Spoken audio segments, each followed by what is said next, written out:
Hey y'all, hey, welcome back to my channel. It is Christian here, and you are tuned in for more of my 2 cents. Oh my goodness, where we embark on a journey exploring the intricate tapestries of faith, spirituality, and the process of deconstruction through the lens of Christianity.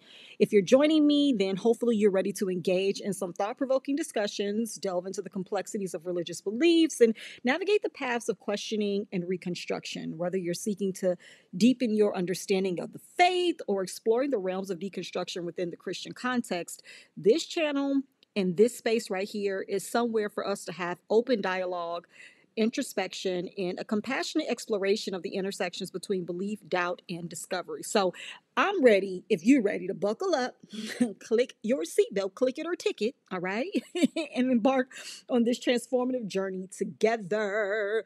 Yes, yes, yes. I am here for another video. I didn't mustered up the strength, y'all, to get on here and talk about these pastors that the church deserve, okay? These monsters are the ones that have been created by the members. Members and monsters, M&Ms, okay? These are giving M&Ms in this season. Monsters created by members. But before we get there, if you're new to the channel, then welcome. If you are a returning to center, then thank you so much for coming back. I always love reading your comments, seeing you guys engage, ask questions, comment on the topic, give your perspective and your point of view, your experience as well. It means everything to have this community over here because it's a safe space for me. But honestly, it's also overall a place to just really grow and to be comfortable and confident in your shift, in your change, in your beliefs. And deconstruction is a journey that I believe a lot of people are on right now, present day. And so this channel will continue to be kind of like therapy for me, a free space to just talk about this stuff from a perspective that is not the mass majority's concept, or I don't want to say concept, but perspective. That's what I'm looking for. It's not the majority's perspective on these topics. I don't come from the perspective that you would normally expect to hear, the scriptures being thrown out, the church logic, the religion, or the religious mindset. I'm giving you real raw logic, real raw critical thinking, and we are definitely going to get into that today. Hopefully, I will not be before you long, but this is a topic that I wasn't going to say nothing about. I wasn't going to even touch on this man. I was not going to touch down anointed do thy prophet no harm, honey. I was not going to mess with this man of God. But here we are. Y'all done pulled me up out of the shadows, not of the Almighty. And I am speaking on Lamor Whitehead. I am speaking on Bishop. Okay. Very, very facetious in calling him Bishop. Bishop Lamor Whitehead. Now, we got to unpack this story for so many reasons, but I want to give some background to those who may just be hearing of this man for the first time.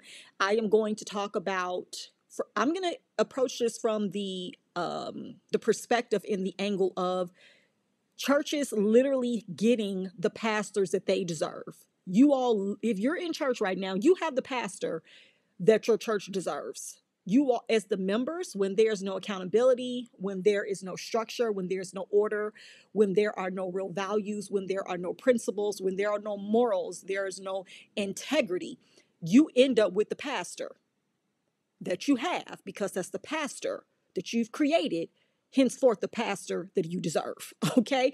And you can't be upset, you can't be bothered, you can't be shocked, you can't be shaken, you can't be let down, you can't be dismayed, you can't be disappointed, because you probably knew or saw a lot of the underlying issues that led to the ultimate breakdown of trust, loyalty, honor, and respect, which people still tend to have for their pastor, even when things come out like this. But before we get there to my perspective on that specific thing concerning the church, I want to go into Lamor's background, right? And by Lamor's background, I'm talking about just what we've known of Lamor over the last 4 years, okay? We got introduced to Lamor, I'm thinking it was 2021, when his church that he has in New York was allegedly robbed, right? And at that time, he was coined the bling bishop, the bling bling bishop, because he had all the flashy cars, the Rolls Royce, the Land Rovers, the Range Rovers. He had the things, okay? He had the jewelry. He was iced out. He had the drip. He had the glasses. He had the fur coat. He he showed up as a rich fella. Okay, let's be abundantly clear here. I'm only going to give facts of what we saw because we can only assume majority of what we know, what we knew at the time was true, but now we understand that this man has been found guilty. This man, not man of God, but this man of the cloth by title, whom I don't know who gave it to him, but this man has been found guilty of wire fraud, attempted extortion, and lying to the FBI. He done lied to them folks, y'all. Pastor Bishop Lamor Whitehead then effed around and found out a couple of weeks before Resurrection Sunday. Won't he do it? Yes, he will. So let's go. I ain't write no notes, so I just want to let y'all know that we going straight off the dome because I got time. And I want y'all to understand that with this coming, to the forefront and to the light, which it was said that it was going to come to the light by Larry Reed. Larry Reed obviously was privy to some of these details about this man's character when his story came out about him getting robbed during church. And Larry Reed said it then. He's going to jail. He's going to prison. They're coming for him. I've been contacted by the FBI. Larry Reed said that he'd been contacted by the FBI and that he knew that it was only a matter of time before they were going to run down on Lamor and take him in, right? And now we're here. But to go back to the foundation of how we got introduced to Lamor, this was 2021, I believe, where he was in the middle of service. They were streaming online and the church was robbed, right? Held at gunpoint. His wife, he said they pointed the gun at his young 8-month-old daughter. You guys can look that up online and see those videos. They are very present and available to you because it made it all over the news. Because it was a very shocking and startling video to watch and see someone standing on the stage, I don't call them pulpits, preaching, and all of a sudden he's frozen, right? And he said, okay, all right.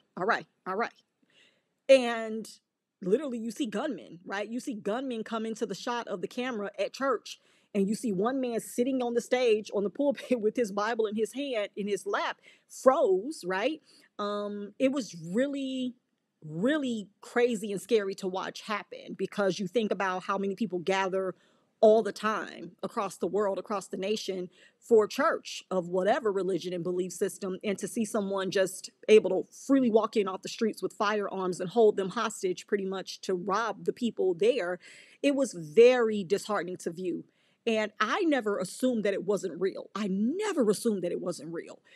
don't like to just cast that kind of judgment unless my discernment tells me, okay, you want some fool-la-la, and I don't believe this was real. But in that moment, I just thought that he was a flashy person.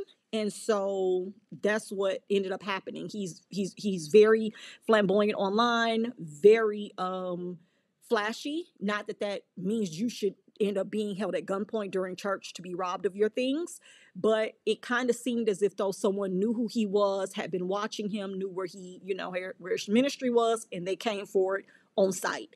And so that video went viral. A lot of people, were very sad or didn't like that and showed up in support of him. And so from there, he rode the wave of virality. He rode the wave of attention. He went from having church in the storefront that he was in because his church was on the second floor of a restaurant in New York. So he didn't have like a official full church of his own. It was on the second level of a restaurant, like I said, and it was just a few members, but he had some things happen after that kept him in the news. A woman that was disruptive in the service, he accosted her. Little fisticuffs were exchanged. He got arrested for that, for assault and battery, I believe. And so he did press conferences, and then he did a press conference on the men that allegedly robbed the church. And he just stayed in the news after that and got the name coined Bling Bling Bishop because he alleged that $1 million worth of jewelry was stolen from him during that robbery at church. Between them stealing his jewelry, his ring, a necklace, I believe, and a bracelet. And then they stole some things from his wife as well that was at the service. So he said that over $1 million worth of jewelry was taken from him. I'm trying to understand how you have $1 million plus worth of jewelry in the house of the Lord, but you're in a restaurant. You're on the second floor of a restaurant in New York. When y'all get the information on the math that it takes for that to be true, let me know what the equation of dividing and multiplying, adding and subtracting the square root of no sense it makes. Okay. All right. So it was just really weird to me then. But again, I never doubted that he was telling the truth. I was just like, this man loves attention. Got it. And I tuned out. I checked out. And now to see this come back full circle, all of the things that have been said about him, all of the things that were alleged against him about his character and his personality and being a greedy individual and being someone that manipulates and, is a con artist, essentially. There was no evidence for that. So again, I would check in and I would check out. I would see it. I would keep scrolling by it. I would read some of the headlines, but I wouldn't actually tune in to see where he was or what he was doing. And so for this to come back upon us where the very things that were talked about with his character is now something that he's been found guilty of. It's not that these charges have been posed against him. The man of God is not under attack, people. They have found him guilty with solid, conclusive evidence of fraud, of wire fraud, attempted extortion, and lying to the Federal Bureau of Investigation. How you gonna lie to the people that do this for a living? This is a Federal Bureau of Investigation. This is what they do from the time they open business hours to the time they close. We don't know what time that is. They are always up investigating because they're the Bureau of Investigation. Anyway, so this man thought for whatever reason he was about to hook by crook the FBI, and that really concerns me for this man of God here. But I think what's more concerning, you all, and what I think we really need to lean in on is how people ignore or don't vet these pastors. Why I say the pastors that these churches have, no chicken, is the pastors these churches deserve. The pastors that these churches have are the pastors these churches deserve. Because if there's no system, if there's nothing in place to vet or to clear or, to actually run a background check on the person that's the leader in the spiritual voice for your life, but you now automatically believe every word that comes out of their mouth, believe every promise that they make to you, and take their word as the gospel truth. That's scary. That they didn't have to do anything but get ordained to become the leader of your spiritual walk, to become the covering in the head of your spiritual walk, of your relationship with your creator. All they had to do was pop up with a building, some seats, a microphone, and a basket. And you were willing to give yourself away.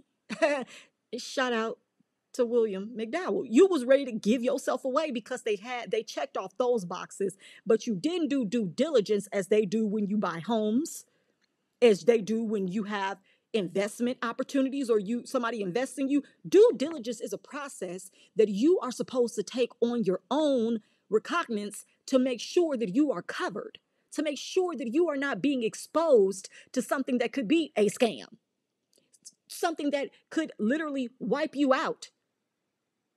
Due diligence to make sure that it is legit, to make sure that these claims or whatever you're purporting is founded. Proof, just evidence. I just need to see it. I don't care. Apologize to a person as many times as you need to. Like, I mean, no offense. I mean, no harm. I really believe you're a nice person, but I just have to check this out. Okay. Do that. They do it at banks, right?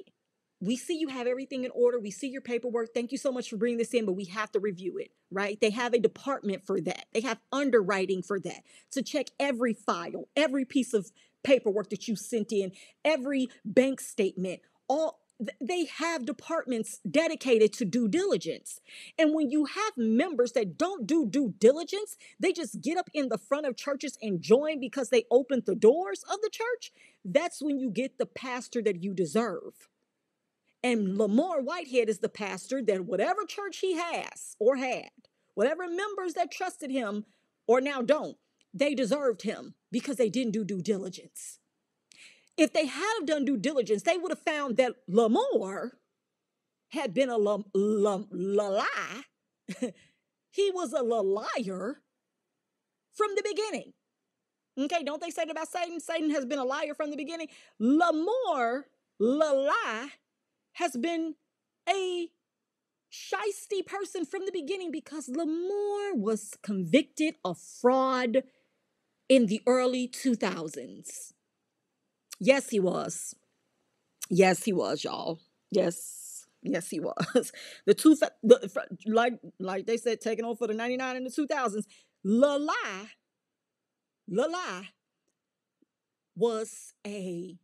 it is a convicted felon for fraud prior to what just happened this week. Had they done due diligence, and I know people say, well, people change and everybody got a pass. No. Baby, I used to steal gum as a child, okay? I used to take quarters because I liked them, all right? I would sneak a little almond joy if my mama wasn't watching, all right? Yes, indeed, I did. I used to take some of her Thin Mints if I thought she wasn't going to count them. But I ain't never been convicted of grand larceny. I ain't never been convicted of embezzlement and then get out and turn into a pastor. Not saying that he has been. I ain't saying that about him. He ain't been convicted of those two things. He's been convicted of fraud before. So the fact that his current charges that he's been found guilty of also include fraud again, what does that tell you? He is not a changed man. But who, at what point, in what time, on what Sunday, who gets to measure and take account of an inventory of this man's fruit? Who was in charge of looking at Lamor's life? Who? Nobody. Shout out to Keith Sweat. Nobody, baby. Nobody was looking at Lamor's life, Lamor's background to say, you're not qualified to be a pastor. You're definitely not qualified to be over people and telling them about giving and sowing and reaping because, sir, you have been convicted of fraud. Where are the fruits to show that you are truly a delivered, with a T, individual? There are none. And I said this in the last video.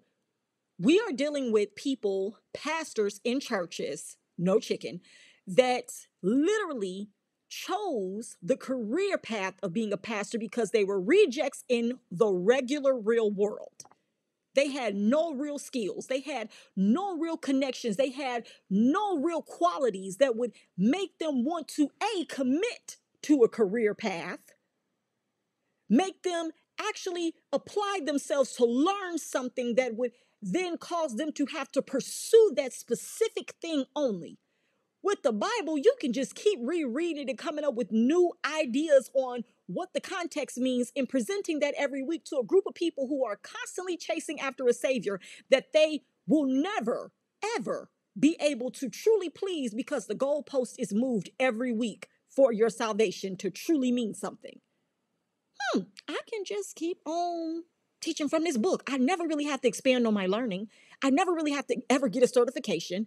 I can apply for all of these different titles and names and positions based off of my own social status amongst other pastors. We're all validating one another. You know, like when you go to a restaurant and they got valet.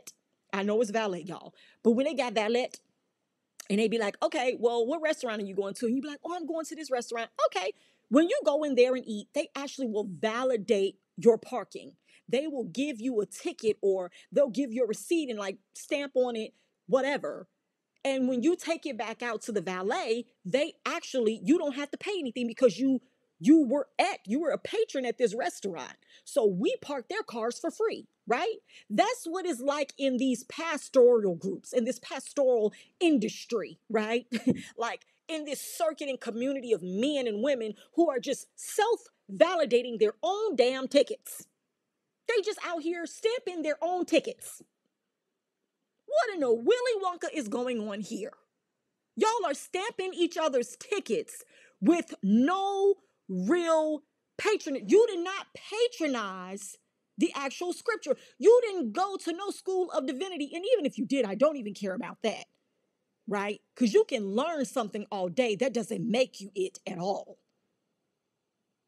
At all. We've all had to go through certain levels of math from elementary school up until high school. And some of us, if you went to college, right? That didn't make you a mathematician. You did what you needed to do to get the grade for you to pass. That didn't make you by any means someone that would just travel the world taking math challenges and just some kind of genius. You learned what you needed to learn to get to the next level. So anybody going to getting their master of divinity don't do nothing for me.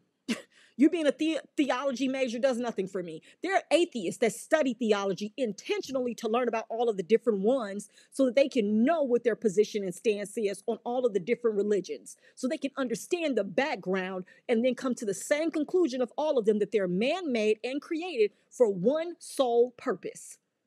And y'all can figure out what that sole purpose is from the other 200 videos I posted. I'm not going down that road today. But what I will say is that Lamor had his parking ticket, his pastor ticket, his bishop ticket validated by the same pastors, by the same pastors, not clowns, I'm sorry, by the same pastors that y'all are sitting up under right now, that had no discernment, that had no anointing, that had no common sense to be able to see through the fact that he was not a real person of God, a real man of God, a real vessel used by God in order to cover and protect the people that were choosing God.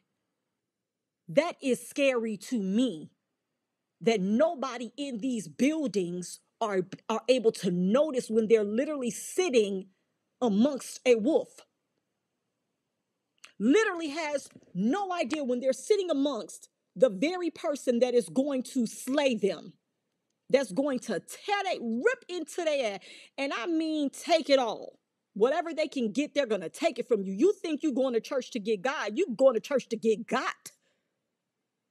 You ain't going to church to get God. You're going to church to get got. Because they know the moment you walk in there, you're seeking something, you're searching something, you feel like you're missing something. So the answer is to become that for you. So you trust them enough and they can get what they want from you. If I can become that for you, because I know you missing something. When I get up here and preach, I can see your face. I can see that you struggling, you going through something. If I can just say the right things, I can get whatever I want from you. If I become the savior that you come in here feeling like you need, there is nothing you won't give me.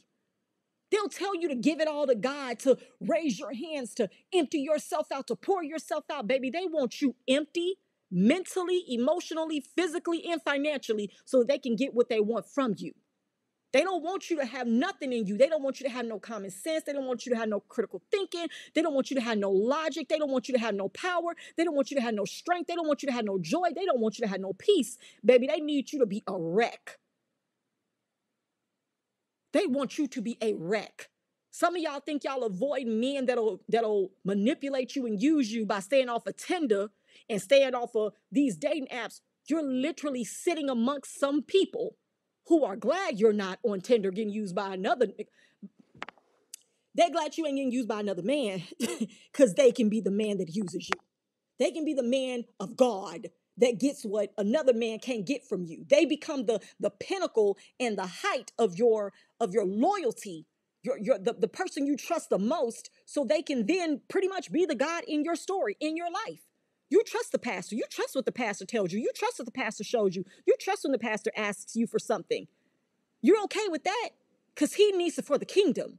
But if it's another man that wants it, oh, he just trying to use you. You think you got a Tinder swindler on your hands. But truthfully and honestly, you have a Tinder swindler at church on your hands. You have a real problem with the person you worship with, but you don't notice that. Discernment is lacking. It's lacking. So had they done their due diligence, they would have been able to see that little Lamor lie, or whatever you want to, Lamor. That's what we're going to call him. We're going to call him Lamor. Lamor, not Lamor, and this ain't French either. Lamor had a record for fraud. What would make him a candidate for the church? I do not know, but it doesn't matter because he validated his own parking ticket. Okay. All right. So we're going to go over what Lamor has been charged with. My God. My God. This is not even, I don't know. I don't know. We're going to go through and I'll let you guys, separate this how you will. So he's accused of numerous crimes, including faking bank records in an attempt to secure loans to fund $1.3 million for his New Jersey mansion, scamming an elderly parishioner, an elderly parishioner, a woman. He scammed a woman that goes to his church out of $90,000 of her life savings. I need y'all to understand this. I believe that it was like her retirement or something like that. She pulled the money down, y'all. This woman pulled this money out of her retirement for this man, for this clown, not for this man of God, for this trash man. This woman pulled $90K because of something he told her. He made a promise. He told her about a real estate investment. And again, it's sad because this woman clearly believed him.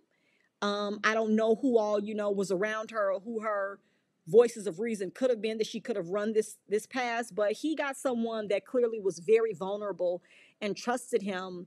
And it upsets me because I have a mother that's still very active in church. I have other people that I love who are very active in church. And I'm not going to lie to you all. I truly believe that they too could be victims of stuff like this. I 1000% believe it. You would think as a logical person, oh, wow, there's no way that my mom would go for that. There's no way that my auntie would believe that. There's no way, like, my mama know better. My dad know better. My grandma know better. My auntie would never. You don't know. When these people get so connected and pretty much brainwashed by religious organizations, specifically in Christianity, I can speak from experience, your loved ones or even you yourself, you would be you'd be shocked by what you would do.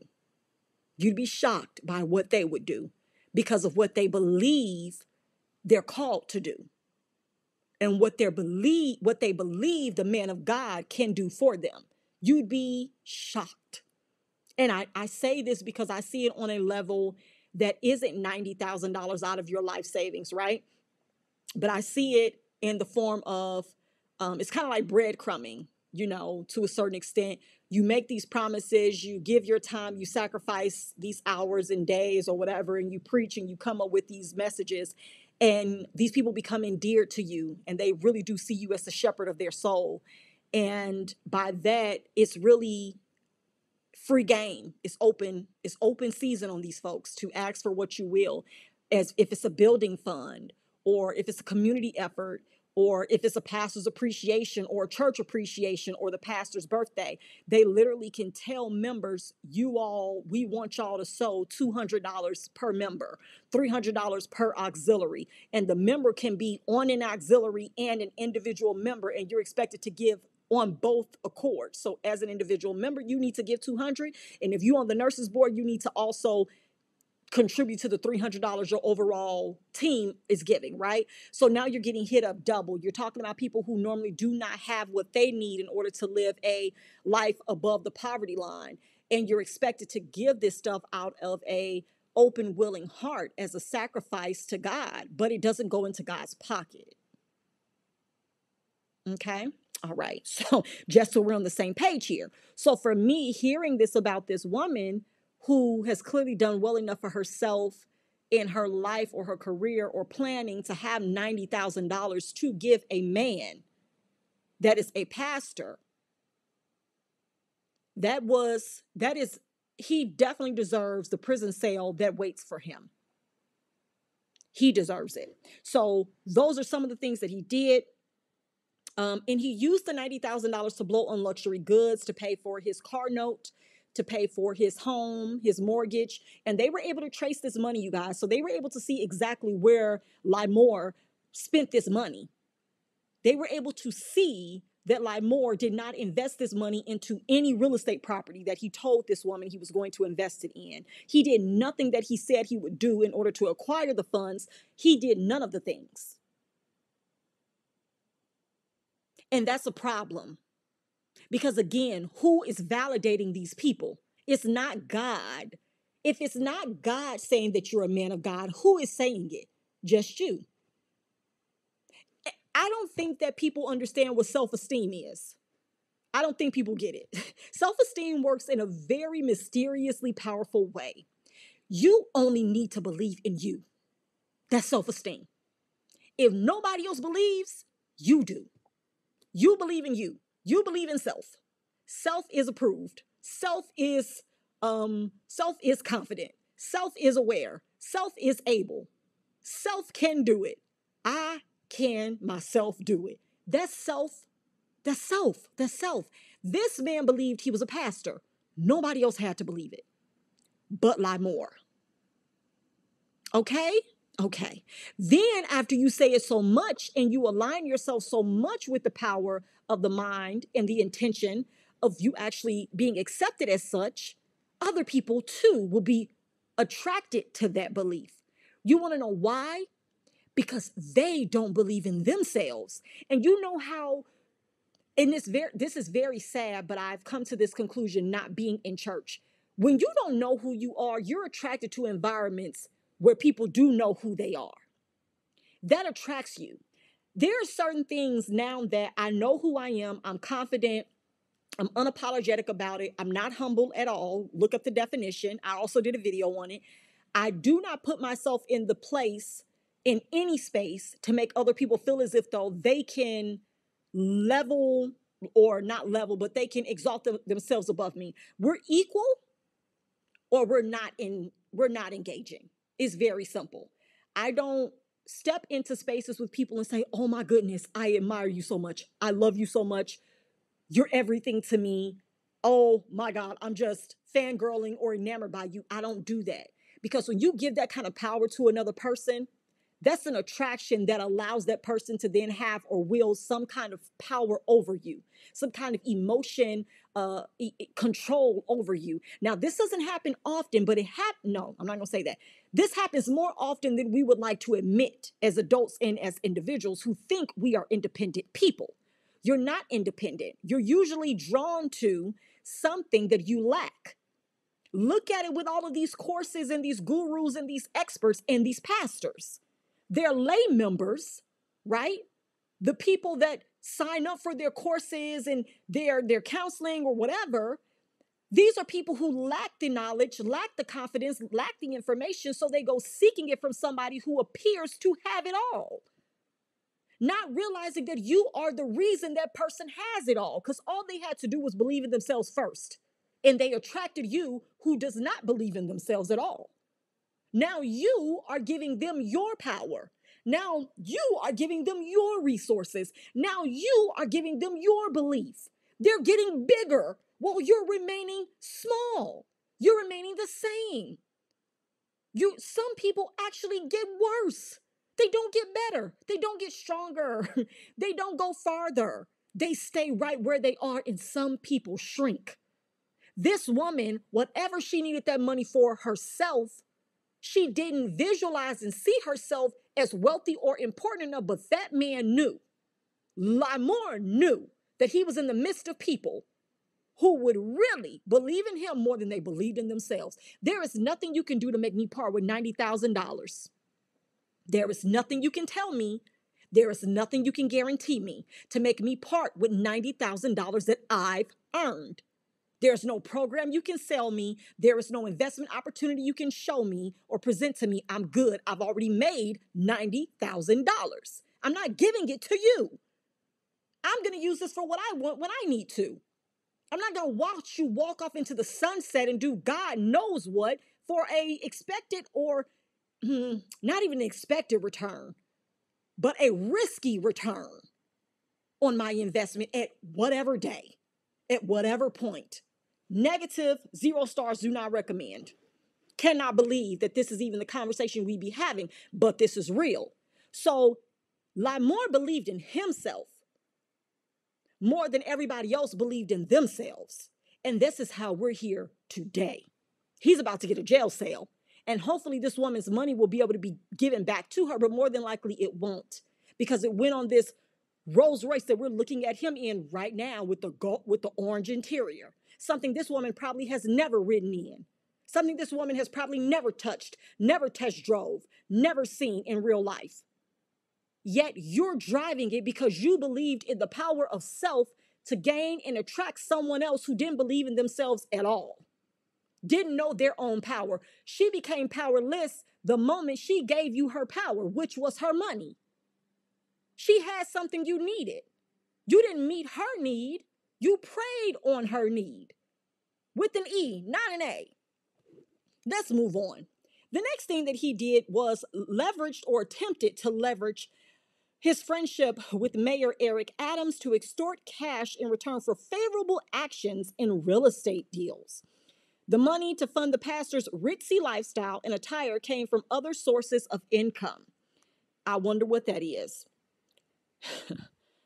Oh, my goodness. But prosecutors, during their opening statements, called Lamor a con man who told lie after lie to victim after victim. The church leader claimed to be a friend of the mayor of New York City, but in reality, he abused the trust of his parishioners to fund his extravagant lifestyle. Lamor lied, cheated, and stole to keep up a wealthy appearance.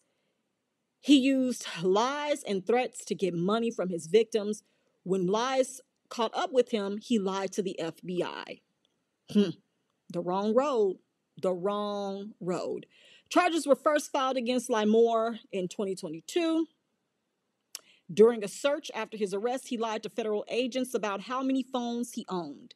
He is accused of defrauding 2 people, including Pauline Anderson, the mother of parishioner Rashid Anderson. So the mother that he got the 90K from is actually, the elderly woman is actually the mother to someone that went to his church.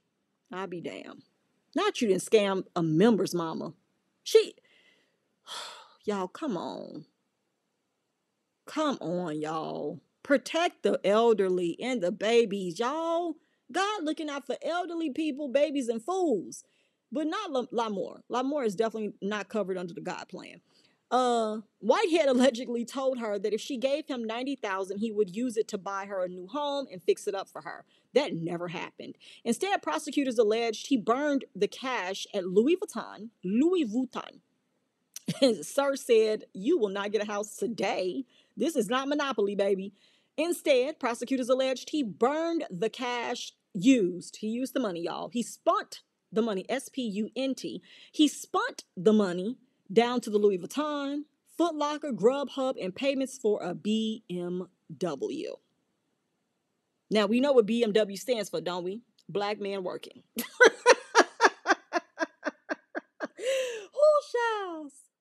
Charles. Okay, I'm sorry. That was just something that they used to say back in the day. BMW stands for black man working. Well, right now it's finna look like black man walking, okay, down to his cell for lockdown. All right? Not down to the Grubhub. Not like more was eating off of Grubhub. You couldn't even take the Rolls Royce down to the restaurant to get your own food, sir. You use this woman's money for Grubhub, Foot Locker, Louis Vuitton, and for payments on your BMW? What is wrong? I always ask my husband what he thinks, scammers and people who take advantage of people and steal money or gain things in trash manners like this. Why don't they actually try to do a piece of right? Like, you got $90,000 from her. Why not say, okay, I'm going to take half, go put a down payment on a house, then actually finance it for her, move her into it so she actually has a home. She can think it costs whatever she wants, right? Fix it up and use the other $45,000 to do whatever I want. Use the other $55,000 to do what I want. Why can't people just do a piece of right? I know you're still doing wrong, but in my mind, it would be okay if I get this money. Let me at least show some kind of good, integrity here and go buy her a little condo or something. This fool didn't even do that. He didn't even send her a 10-piece to her house down from the wing stop. This is crazy. This is crazy. Oh my goodness.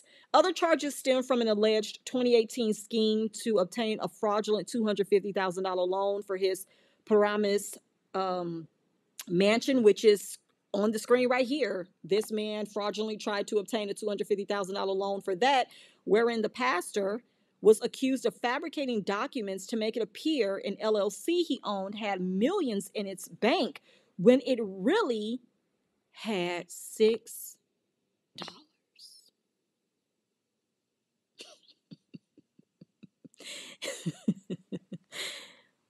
I'm getting a headache.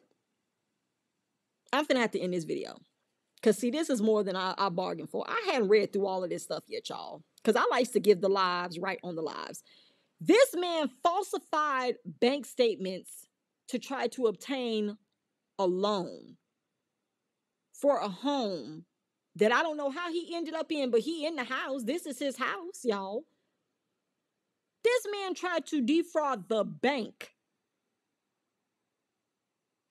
Houseway, you really had $6 in there. Okay. He is also accused of taking thousands of dollars from a Bronx body shop owner in exchange for promises to obtain official favors from Mayor Adams, who Whitehead said would do whatever he wanted.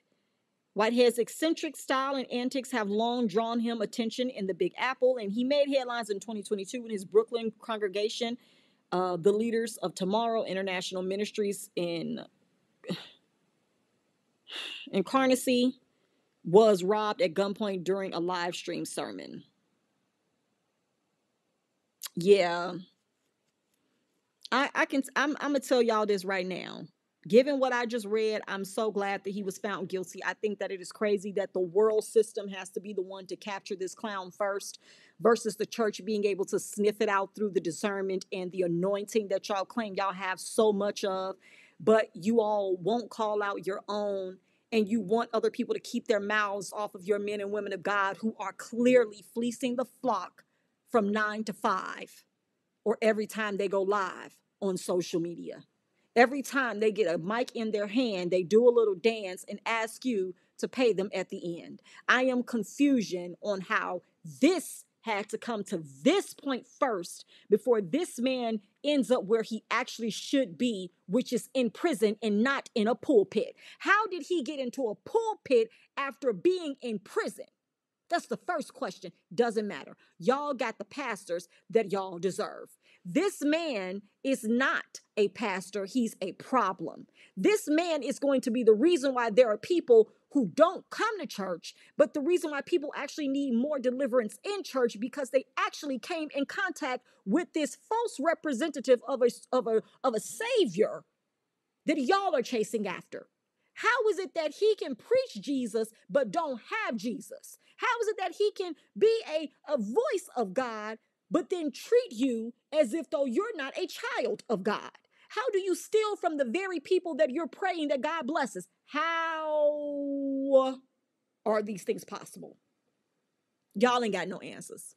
Y'all ain't got no answers. Y'all ain't got no answers. Just one look at this man. Y'all, please. I don't even know if Gucci make this stuff that this man is wearing. I really don't. I mean, I don't have nothing from Gucci, you know. But something in my spirit, in my shanana, is telling me that they do not create these things that he has on. He likes to wear it though. I mean, this is a Fendi suit. This is Lamor's statement though, that he said after the verdict or everything came out publicly about him being found guilty. This man said the story isn't over. It's just a new chapter. Stay tuned. God is still God. They can all laugh now and talk. After this, Jesus will still get the glory. Stay tuned for this new chapter called Truth and Vindication.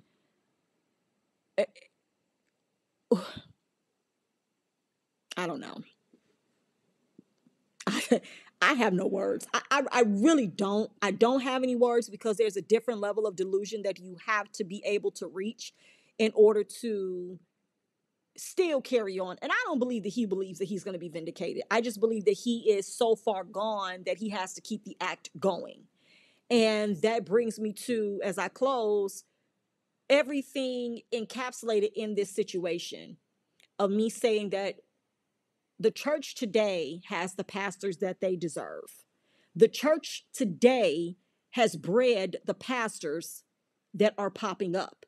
This pastor phenomenon, this race to the stage, this yearning and desire to be up in front of people, to be seen and to be heard and to be deep and to be followed. This is something very interesting to see. Because I would be okay if some of these people went into politics. They're liars. I mean, just go lie for the government. Go lie to the government. Go lie to the people of the U.S. Like, that's okay. Get into the political arena.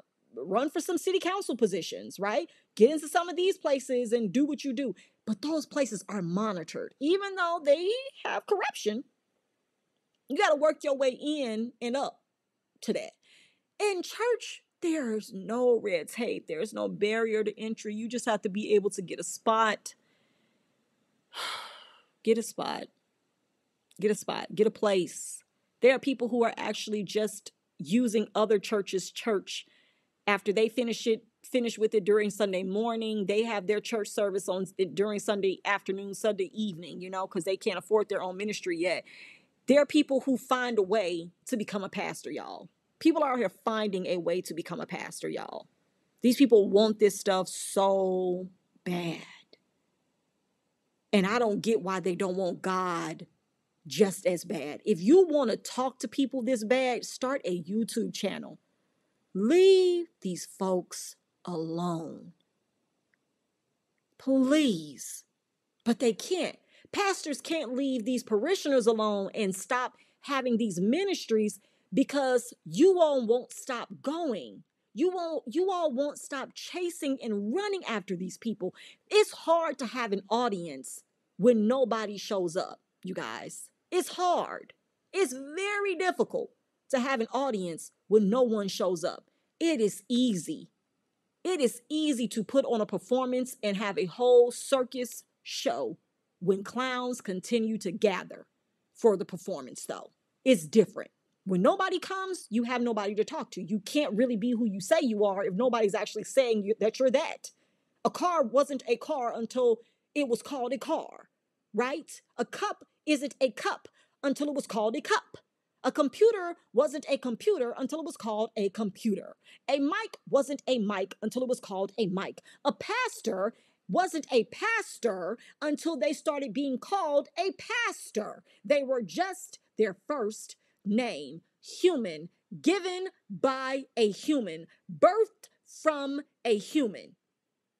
Now they become some kind of celestial, immortal being that can say no wrong, do no wrong, and have nothing, have no dirt or grime or scandal on their name unless you yourself decide that you want to be cursed with the curse for speaking on them. That's the only way a pastor really gets in trouble, is if somebody turns on them or becomes jealous or envious or just wants to tear down the man of God, right? Nobody can ever look at the fact that these are humans that do human things, good or bad, right or wrong. They have the capacity and the propensity to do what humans do.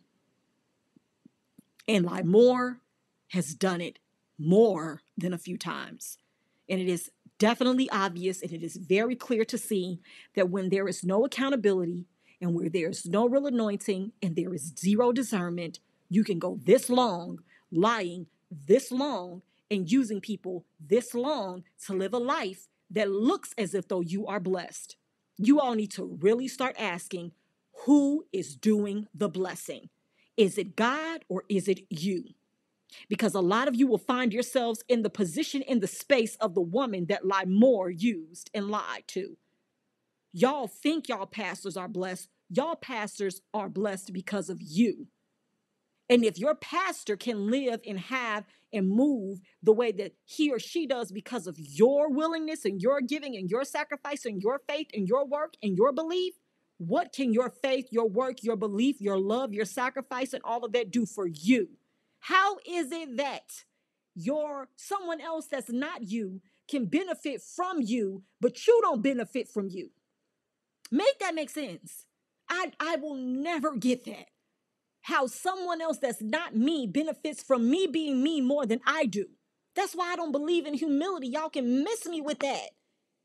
If I don't realize the power and the value that I have within, I will definitely spend the majority of my life trying to find it through other people's validation, through other people's perception, through other people's words of affirmation. I don't need you to affirm me. I need to believe.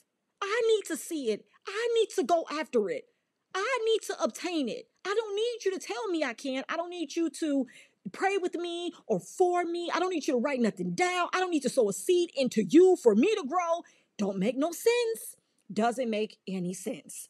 How is it that, ask yourself, you give, you sow, you believe, you follow, you fighting other people, windmilling in the comments over your pastor or whoever, more than they do? They don't have to say nothing for themselves. You do it all for them. You're using more emotion and energy in order to make them higher, to push them higher, to propel them forward, and you're still in the same place. You're still in the same place. Y'all are not running the same race. A pastor and a parishioner is not on the same level for the simple fact that they know that the longer you're trying to obtain favor from the Lord, they can always be the one dangling the favor, right? They've learned that their position has to remain above. It can never be next to. They ain't never going beneath you, but they can never be next to you. Reaching, chasing, and pursuing. Y'all got to be on two separate levels. You got to come to me for what you need. You got to talk to me. You got to approach me. You ain't approaching the throne of grace anymore at church. You're approaching the seat of your pastor. You're getting, they claim it's reverence and respect, right? But you're giving that reverence and respect to your pastor. You're not even doing it to God. But you have to understand that the blessings that's on your pastor's life they're your blessings. They're the blessings that you're bestowing upon them. There's been a lot of talk here lately about Michael Todd. And that's that's a conversation I feel like should be a moot point now, where no one should be talking about Mike Todd or what he is or what he isn't as a man of God, because it's very clear and plain what he has going on. It would be beating a dead horse to keep talking about what he has going on. Why does he still have members? That's the question. Why does no one else care enough or have enough discernment to see he should just have a virtual ministry? He should not have tens of thousands of people listening to him every week. He shouldn't. But nobody cares. So the blessing on his life, yes, they may give and do for the community and pay off debt. I get that. He could also do that as a community activist. He could also do that as a government official. He could do those same things. Why do you have to become a pastor and play with salvation in people's faces who don't live the way that you do? And I know people will say, well, a pastor can't change everybody's lives. Lies and fallacies. If you can raise multiple millions to give away and pay off hospital debts and bills of other people and buy cars, do that for everybody sitting in those seats, because pretty much you're just recycling the what do they say? You're stimulating the church economy. If I'm giving my money along with all of these thousands of people every week and you're able to raise millions of dollars a week, recirculate that shit. That's all I'm saying. That's all I'm saying. Do it. You don't need a bigger church running up more bills with lights and smoke during praise and worship. Turn the lights on and let's see each other as we pass this money back around to each other. Collect the millions and then evenly divide it amongst everybody that's there that week. Do it. Do it. What's the problem? God don't need the money. The kingdom don't need the money. Y'all got to stop that. First of all, the kingdom of God does not need the money. It just don't. God don't need money. God ain't spending money. You are. You are. And it's your money that could be getting you out of debt, that could be getting you out of bad situations, that could be getting you out of bad neighborhoods, that could be getting you out of bad relationships, that could be getting you out of whatever you may have going on. That can get your children out of schools or environments they shouldn't be in. That can get your children into extracurricular programs that will focus on their key skills and their performance and their interests. You can't send your child a bitty basketball or a mini soccer team or whatever these things are called because you giving your kids sports money to the pastor. You believe in God for the kids' sports money and uniform money, but the pastor got it without a problem. How do you give away what you need and then pray for what you already had to be restored? That don't make no sense. I had the money to send little Timmy, right, down to his little sports, what they call those things? Because I went to it when I was in high school over the summer. Oh, cheer camp. You had the money you needed to send Timmy to his little baseball camp, but you sold that seed into pastor.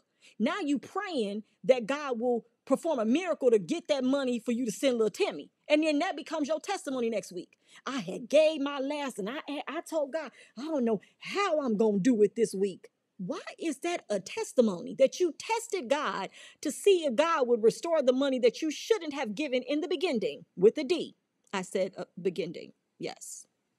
I ain't going to go through all this with y'all. All I know is there are too many facts at this point that let me know that people are getting the pastors that they deserve. They're getting the pastors that they attract.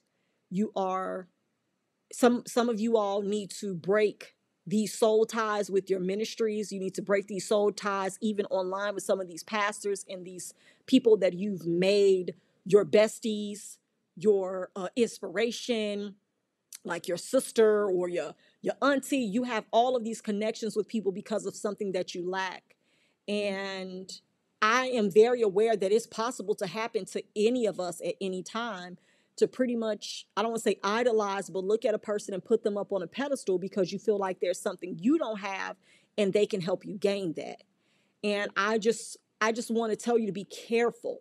It's okay to gain knowledge and information and to be empowered by what you're learning or what you're gleaning from a person, but make sure that it actually strengthens you to be a better you and not a better you for them. Okay? Be very cognizant of that you're not becoming a better person for them to use, but that you're becoming a better person for you to grow, for you to thrive, for you to excel, for you to do well, for you to grow. There is so much peace in knowing that who you're attached to actually wants to see you win. That doesn't exist in a lot of spaces. People will say they want that for you, but they ultimately don't. Because if everybody's winning, who do I get to exalt myself over? If everybody's winning, they may actually get to see that I'm not doing anything. Some of these people aren't doing anything, but it's just the fact that you haven't actually climbed over the fence to peek into their backyard to see they're not doing shit. You're not doing nothing. And I'm out here working at my desk to sow into you on Sunday? I think not. Lamor has proven to us on today that you don't have to do much. You can go to jail. You can be a convicted felon of fraud. You can get out and you can become a man of God. You can go to jail. You can be in prison as a convicted felon for fraud, and you can come out and be a man of God. Say it with me. You can go to jail. You can be in prison. You can be a convicted felon for fraud, and you can come out and be a man of God. That's what Lamor Whitehead has proven to us today. So I leave you with this. You all have the pastors that you deserve because you've created these monsters by continuing to be members. Do not let this be the way that your story plays out. Don't get used. Don't get abused. Stop trusting these fools. Amen. Amen. Hopefully you've enjoyed this video. Please drop down in the comment section below and let me know. I'm pretty sure I left some stuff out. I ain't had no notes, but I just went straight off the dome because at this point, if we're not doing it, what else we doing? If we're not telling the truth, what we telling? I just want to be real and I want to be honest because it's going to help someone. Maybe not everybody, but the ones that it will help, those are the ones that it's meant for. And I hope that it reaches that person specifically. Okay? All right. I love y'all so very much. I've enjoyed the video. Subscribe to the channel. We love to add you to the True Sense crew. Until next time, I'll see you guys in the next video. Bye.